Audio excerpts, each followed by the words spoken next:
I redeemed my first ever Singapore Airlines award flight with my KrisFlyer Miles. And it's not on a business class flight. And I know, all you mile enthusiasts must be shouting over the screen. Why did you not redeem it for business class? It is so wasted. But let me assure you that I have done all my calculations and this will be the preferred course of action to take. And I'm totally okay with you not agreeing to my standpoint. But if you really have to debate, then come over to our 10,000 over members Telegram group at HoneyMoneySG to share why you think your idea is better. So here it is. My flight route is from Singapore to Adelaide. And you will wonder what is there in Adelaide. I'm here to actually visit a friend. It's not really like 100% tourism. It's more like a work remote kind of thing and then do some sightseeing, tours and all that stuff. So it's not like I go somewhere and be a tourist and do all that touristy stuff. But let me get back to the topic. So if you're looking at the two-way Singapore to Adelaide, you are looking at around 1.6k to 1.7k in cash revenue ticket price, and the flight time is only 7 hours per way. Now some of you may already have these calculations in your head. Paying 1.7k for a 7 hours flight for 2 ways. I could do that and fly to Europe already. Why fly to Australia? So maybe that's not a really good rate for paying with cash for the airfares. But if you look at the miles redemption rate, it is 30.5k miles per way. So 2 ways will make it 61,000 KrisFlyer miles to redeem a 2-way award ticket on economy class. And if we were to calculate my value per mile, here's what I would do. I'll take $1,700 divided by 61,000 KrisFlyer miles. And that comes up to a 2.8 cents per mile value, which is very good, significantly higher than the average 2 cents per mile value that people would redeem for. But if you really think this is not a high value or good value enough, then do consider this high value rewards from my sponsor. If you are affected by the TD Ameritrade closure in Singapore, then this may be the right time for you to get a Moomoo SG Universal account. Moomoo SG offers lifetime commission-free trading of the US stocks and also free commissions for options for 6 months. How to transfer positions from TD Ameritrade Singapore to Moomoo SG? Step 1. Click Accounts, go to Transfer and select Transfer Stock In and select US Market. Step 2. Select TD Ameritrade, enter your account number with TD Ameritrade and upload your statement with TD Ameritrade. Step 3. Choose full or partial transfer. Select full transfer for all your assets from TD Ameritrade SG. Confirm your account number and statement with TD Ameritrade. Lastly, click Submit and wait for review and in-app notification. Do know that it usually takes 5 to 7 business days to process and transfer. Terms and conditions and other fees apply. Good news is Moomoo will subsidize any transfer in fees up to 200 Singapore dollars and get 1 free Apple share when your transfer assets are valued more than 5,000 Singapore dollars and maintain 30 days average daily assets of more than 5,000 Singapore dollars. So use my referral link down below or scan this QR code right here to get your Moomoo SG Universal account today. So after you look at my calculations, would you prefer to pay 1.7k in cash or would you prefer to pay 61,000 miles for a 2-way flight Singapore to Adelaide? I think when you are doing miles redemption, it's always important to take a look at what is the cash rate. Because if I could pay for the flight in cash for like maybe $900, I probably wouldn't use my miles. But paying 1.7k and the value of miles being 2.8 cents per mile, I think it's more wise to use miles redemption instead. So like I said in my previous video, it doesn't mean that you should always use miles to redeem for business class flights, because on flight routes like this where cash rate is really expensive, especially with inflation and all that, maybe using miles for redemption is a good idea as well. And you may think that you need a lot of prep time to redeem the miles because they are always out of stock.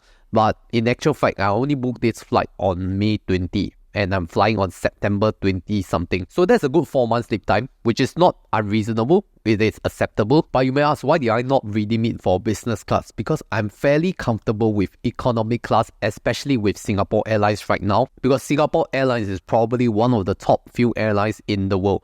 And you get quite some benefits. At least the boarding gate isn't the furthest away from the terminal. It's just like the first one that you step out of the customs immigration. So that's a good benefit, having Singapore Airlines from Changi Airport. Now I'm going to share a little bit of difference between the cash revenue airfares versus a miles awards redemption. There are some differences that you may want to consider. Let's talk about the cash revenue tickets first. They are easy to buy. All you have to do is just to have enough cash, pay the 1.7k and you get it. But for award tickets where you have to redeem your KrisFlyer miles, you really have to look at your account, whether you have enough miles, and secondly, whether the date is available, and thirdly, whether it is on waitlist savers rate or not. The good thing about cash ticket is that most of them do earn a little bit of miles depending on your ticket class, because it is the loyalty rewards program for such airlines. And you see, if you were to redeem an award ticket, you don't get any miles because you're doing that redemption itself. Regarding changes to the date of a flight tickets, if you were to adjust your travel plans,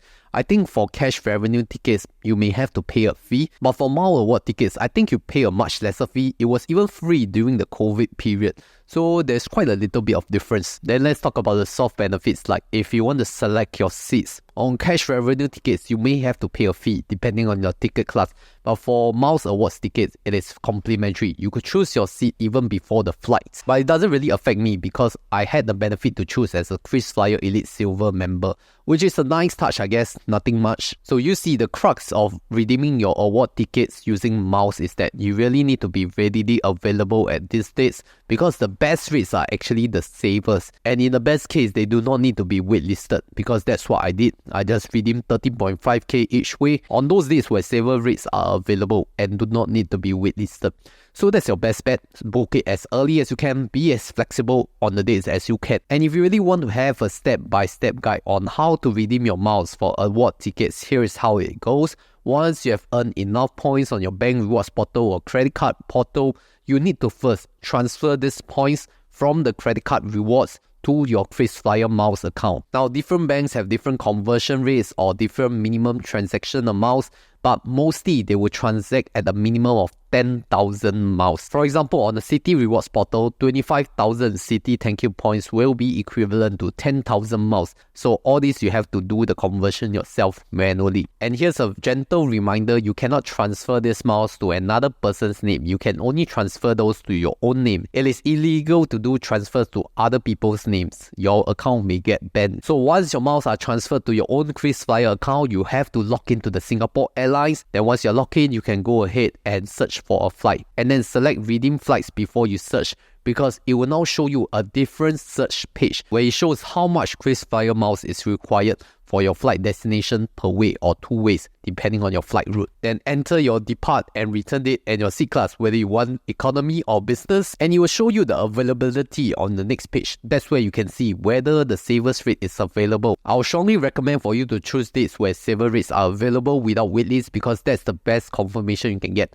Waitlist is not 100% confirmed that you can clear by those dates, so if you do not want the anxiety, better to look for flexible dates where you can travel. So once you have confirmed the booking of your award ticket flights using your KrisFlyer Miles, everything will be per normal. The flight confirmation will be sent to your registered email, and you just have to show up on that day on the Singapore Airlines check-in counter. Everything would be the same. So that's a quick step-by-step guide of how you could redeem the bank points to your KrisFlyer account to then redeem it for award flights. And the only cash you have to pay is those airport taxes or surcharges from your departing or returning airport, because all these costs are not covered within the airline award miles redemption. So the best credit cards you could use for paying these surcharges or taxes are probably those that award for your travel spend, like UOB Ladies, select the travel category, or your normal cashback cards like DBS Live Fresh, UOB Evo, or even the HSBC Revolution, where travel is one of the whitelisted categories. So yeah, I just showed you how it's like to redeem a first award ticket. Maybe if you're inexperienced, use this as a guide. But if you really want to know what are the best credit cards for accumulating miles, then I could refer you to the best credit cards that I would use